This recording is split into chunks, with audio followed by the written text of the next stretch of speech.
Hi, I'm Perry Atkinson, General Manager here at theDove. Hey, check out our other videos and check out our website at thedove.us.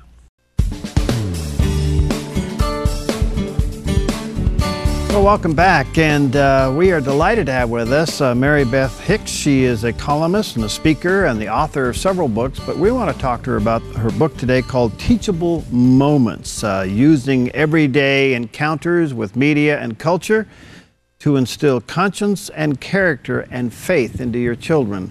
And you may want to check this out at the bookstores, and I think you'll find it to be a tremendous parenting resource. Hi, Marybeth. How you doing? I'm well, Perry. Thanks for having me. Yeah, good to see you. Well, Teachable Moments. Tell us why you went into this area. Yeah, it's just been an area of concern for me for a long time. Not only am I a mom of 4 now young adults, but I've been writing as a culture columnist for about 10 years and kind of making my specialty that sort of area where culture and parenting meet. And parents are really oftentimes kind of hijacked by our popular culture, by their kids' use of media, and by some of the behaviors that they see around them now because of the new norms that we find in our culture. So this was sort of a field guide for parents to figure out how to, instead of feeling hijacked, how to use those encounters with the world around us to do a better job of parenting kids.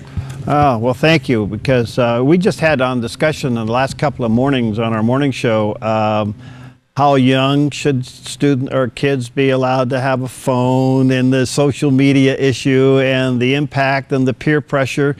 These are different times. I think parents are pulling their hair out. What do I do with this? Yeah, exactly. And there really aren't rules for this. I've even observed that the way in which I'm parenting my now 16-year-old going on 17 is very different from the things I was faced with my oldest daughter, who's going on 25. And so it has changed. The landscape's changed very quickly, and we really are confronted with a lot of new situations that we haven't known before. So that's what I tried to tackle in the book, because of course the work of parenting stays the same. It's the most important thing, is to really give our kids that foundation, that the things inside that they need, whether it's their good character and a moral compass and a sense of their faith. And those are the things I think we often get away from because we're so consumed with, should my kid have Facebook or Twitter? Yeah. So how are you navigating with the social media? What are you saying through your writings about social media and how to use that as teachable moments? Yeah, well, first of all, what I'm saying is it's here to stay. And so if parents think this is just kind of a passing fad, or they don't need to get real involved with it because it doesn't matter to them, we have to understand that our children's generation will always have this as a means of communicating. And in fact, new studies are showing it's changing the way kids develop relationships. And so we have to really be aware of all the different platforms that kids are using and how they're using them, and use these as places where we can guide them and direct them in the way that they behave and in the character that their use of social media will reflect. All right, but on the other hand, you're dealing with the basics too. The whole dating issue, you deal with that. How are you handling that, especially when a lot of their friends are dating much younger than you want yours to date? Sure. Well, isn't that true for just about everybody, right? Yeah. It's kind of an example, though, of an issue that I tackle just because it's one way in which the culture is sort of feeding the rules to families instead of we making our own rules about what's best for our own children. And so parents a lot of times feel cornered into letting their kids become more socially forward than they want them to be, and sort of going along with what everybody else is doing, which I kind of label this parenting by proxy. We're not really being thoughtful and having our own standards for our homes. We tend to get caught up in doing what everybody else is doing, even if we don't agree with it. So probably one of the first things I talk about is it's okay for us to have different rules in our house. You can be counterculture in that way, and really just say to your children, we do things differently here. We have a different standard about media or about dating or about how much freedom you have and how much responsibility you take on. We have high standards in all of these things. And so I think, that's one place parents almost kind of need permission to carve out their own path.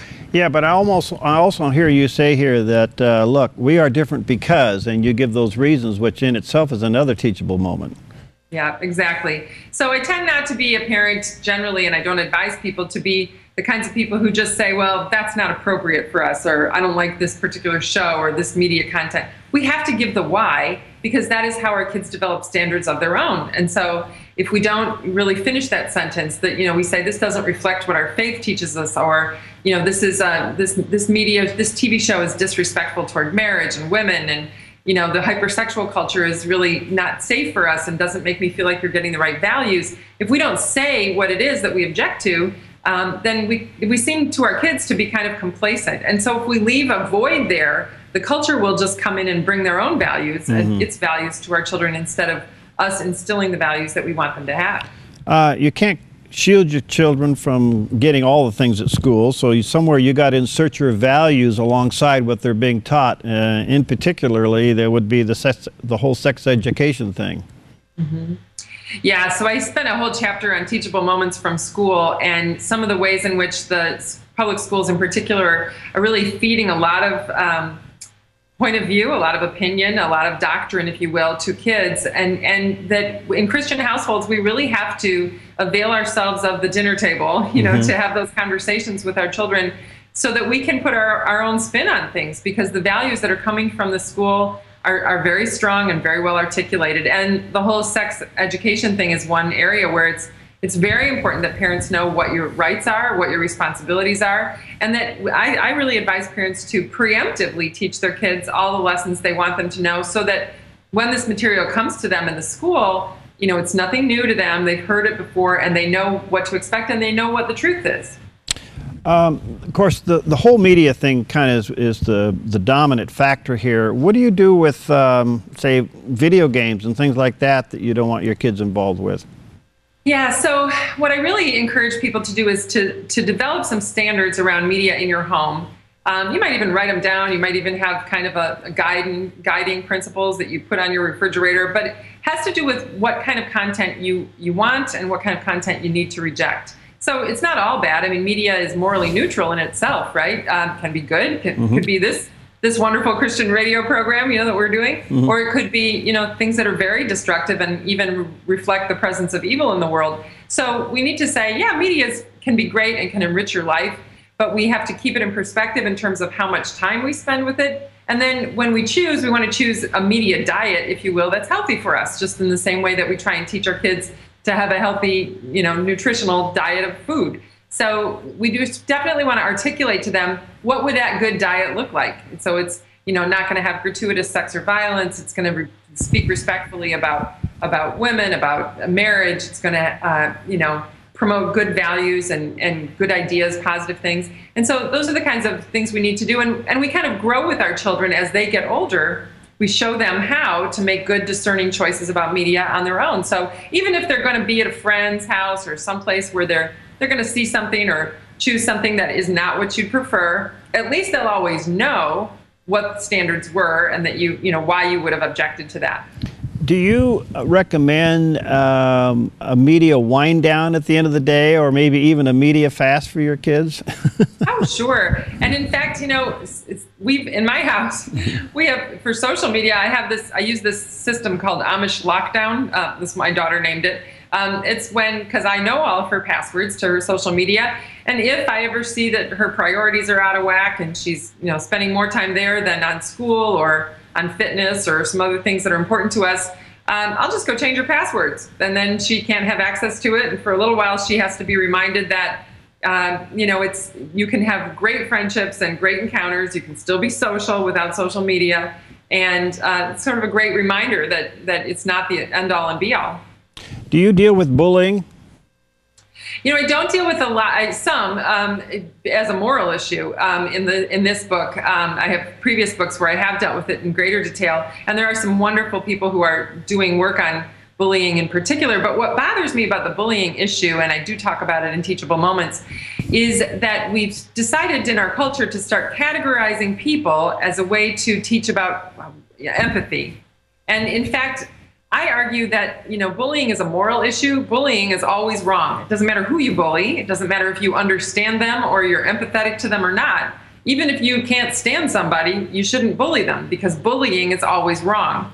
And so I think we've taken kind of an unfortunate tactic in our culture about how to teach kids about bullying, because we've made them more aware of certain issues that I think aren't age appropriate. For example, the whole issue of human sexuality. I don't think you need to teach kids about homosexuality in order for them to know that it's not right to bully somebody. You don't have to understand the purpose behind it. You just have to understand the right and wrong of it. And I think that's where we make a mistake. You know, kids will have bad days at school. They may have had a negative impact from some kind of an event, or a failure on a sports thing, or maybe a bad day in the classroom. How do you help parents navigate that or turn that into a teachable moment?